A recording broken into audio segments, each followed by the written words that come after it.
Hello, fellow instructional designers, and welcome to this video about engaging adult learners in asynchronous videos.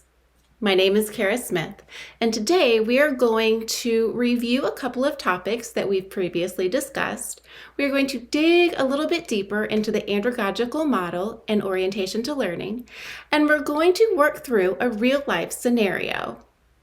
So without further ado, let's get started. By the end of this video, you will be able to explain how to create asynchronous training videos based on knowledge of the andragogical model and orientation to learning. The objectives are a result of a company-wide poll. They are as follows. Number 1, understand the principles of andragogy. Number 2, analyze adult learning theories.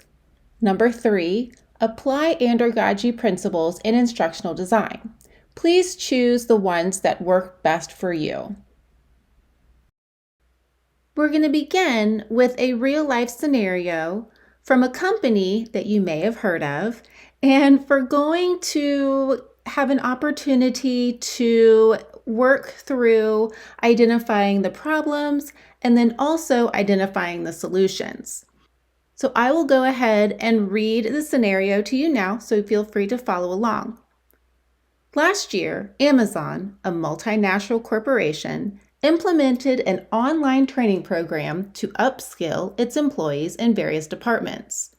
The learner feedback via an end-of-course survey included negative feedback on engagement and connection. Data also highlighted concerns about a lack of feedback or guidance. A significant amount of learners indicated feeling overwhelmed with the information while also being incredibly bored. Assessments following training sessions indicate decreased completion rates and limited knowledge retention. The training sessions were delivered asynchronously, allowing employees to access learning materials and complete assignments at their own pace. How would you address a lack of engagement and retention in asynchronous training sessions? So we'll kind of work through this as we move through the video. I'm going to give you just a moment to pause the video and give yourself a little bit of a self-reflection. I want you to think about what are some key differences between pedagogy and andragogy, and what is the andragogical model, and what have I learned about it so far? When you're finished, go ahead and push play.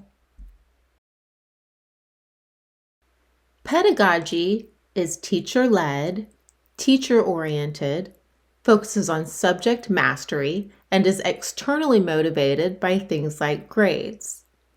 Andragogy is self-directed, self-oriented, problem-centered, and internally motivated.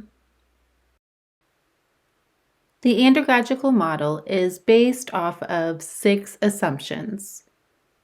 The learner's need to know, the self-concept, role of experience, readiness to learn, orientation to learning, and motivation.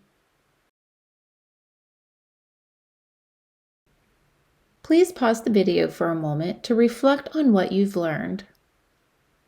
1. What has been the biggest takeaway for you so far in this series? 2. As a result of the last module, have you begun to critique any practices that you have experienced or done yourself? If so, what? And are you unclear about anything? Orientation to learning.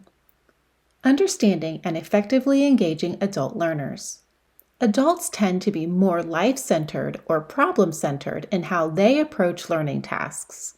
If they believe that by completing a task or dealing with a problem, that their life situation will improve, they are much more motivated to learn.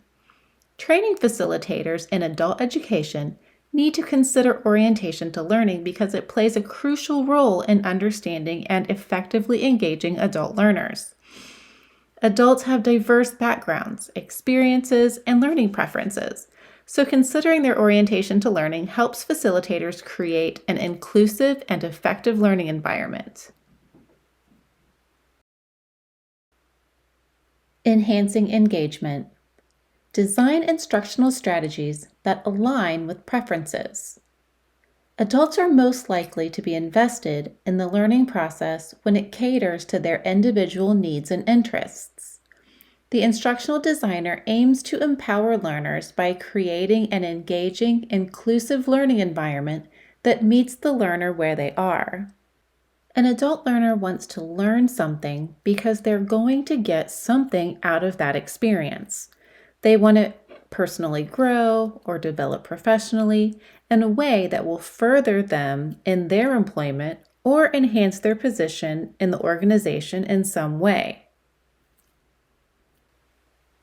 Self-directed learning. Decisions about what to learn is determined by the learner. Controlling adult instruction takes the power away from the learner. The instructional designer's responsibility is creating a pattern of learning experiences by providing resources, activities, and assessments that allow the learner to explore topics in a way that is meaningful to them. Find a way to allow students to share personal knowledge and experiences in the course, express opinions, and share ideas. Openly discuss all sides of issues. So let's take a moment to think back to Amazon and about the significant lack of engagement among their adult learners, leading to the decreased completion rates and limited knowledge retention within the company. What do you think the problem is? Please take a moment and write down what you think it could possibly be. Identifying the problem. Lack of interactivity. Adult learners may feel isolated and disengaged without real-time interaction and peer-to-peer collaboration, leading to decreased motivation. Time management challenges. Balancing work, personal commitments, and self-paced learning can be challenging for adult learners, resulting in procrastination and incomplete modules. Limited feedback and support. Asynchronous training sessions often lack immediate feedback and personalized support, leaving learners uncertain about their progress and lacking motivation. So let's think about what's the most important. We know that adults need to focus on the learning process more than the content. So, adult learners should be involved in the planning and evaluation process. Adult learners consider the relevance and impact to their life or job. Make projects workplace-oriented. Adult learners need to feel safe and respected. It is important to allow them to share life experiences and ideas. And adult learners need to be connected to the topic in some way. Use examples to help. So let's think back to our Amazon scenario again. We talked about what the problems could be. Now let's think about how the problem could be solved. So take a moment and brainstorm some ideas. Some possible solutions could be interactive elements. Incorporate interactive elements such as discussion boards, online forums, and collaborative projects to foster engagement and facilitate learner interaction. Structured learning paths. Create a clear and well-structured learning path with predefined milestones, deadlines, and regular check-ins to help adult learners manage their time effectively and stay on track. Personalized feedback and support. Assign dedicated mentors or instructors to provide timely feedback, answer questions, and offer guidance to learners throughout their training journey. Multimedia and bite-sized content. Present content in various formats, such as videos, podcasts, infographics, and micro-learning modules to cater to different learning preferences and maintain learner interest. Implementation and evaluation. Amazon implemented the proposed solutions in their asynchronous training program.